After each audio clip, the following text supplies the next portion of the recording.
We all love a shortcut, don't we? Especially when life just feels, well, overwhelming. Yeah, absolutely. That pressure builds, and you start looking for any way to ease it. Right. And what happens when something pops up that looks like an easy fix for, immense strain? It's tempting, really tempting. Well, today we're doing a deep dive into sources you sent about Aisha Mahmood. She's a healthcare assistant in Bradford, and her desperate financial situation really opened the door to trust and then, sadly, profound betrayal. It's a tough story. It is. Our mission here is to unpack the details of this scam, one that really preyed on her vulnerability, but also, importantly, to look at her resilience afterwards. Because that part's crucial. It tells us a lot. Okay, let's get into it. Aisha's story.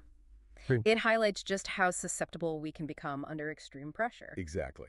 That critical thinking part of our brain can get, well, sidelined when stress is overwhelming. hmm And Aisha, she's 42, works for the NHS, a demanding job. And her husband, Imran, he couldn't work. No, he has multiple sclerosis, so she was the sole breadwinner. Wow. For 5 kids? For 5 children, yeah.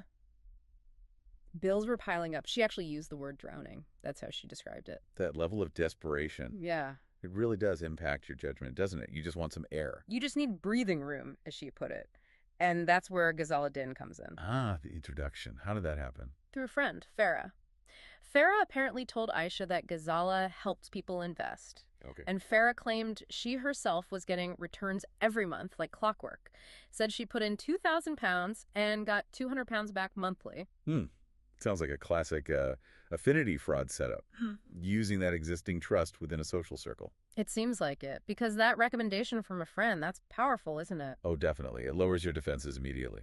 So Ghazala then met Aisha. Yes, she visited Aisha's home, and her approach was, well, incredibly disarming. How so? She brought biscuits, she greeted all 5 kids by name, she even spent time helping Imran. Just seemed so warm, so understanding. Building rapport. Totally. She apparently said things like, I understand how hard things are. You just need a little breathing room. Mirroring Aisha's own feelings. Very calculated. And then the offer invests £3,000 Okay. for £300 back every month, plus a big payout, £12,000 at the end of the year. And the catch. Or rather, the reassurance. The crucial reassurance was, you can pull out anytime. Ah, the classic safety net illusion makes it easier to take the leap. Exactly. And that £3,000, that was everything Aisha had saved. It was meant for a car, specifically to help with Imran's hospital visits. Oh, wow. So she handed over her entire savings. She did. And for the first 2 months, it actually worked. The £300 arrived, just like promised. That must have felt like a miracle. The relief. Huge relief. She could finally afford slightly better groceries. She bought her daughter Lena a proper winter coat, a heating pad for Imran. Small things, but hugely impactful. Those initial payments are key in scams like this, aren't they? They build that false confidence, like a Ponzi scheme, essentially. Feels like it. Paying early investors to create legitimacy. And that relief, that hope, it anchors you. Makes it harder to accept when things go wrong. Which they did. Dramatically. Month 3. Nothing. Just silence? Complete silence. Ghazala stopped responding to calls, messages. Aisha even drove to the address Ghazala gave her. Yeah. It was a vacant building. Empty. Oh, no. And the friend, Farah. Aisha confronted Farah, who then admitted she hadn't been paid either and was also being ignored. The whole thing unraveled. Devastating. The betrayal must have been immense. Crushing.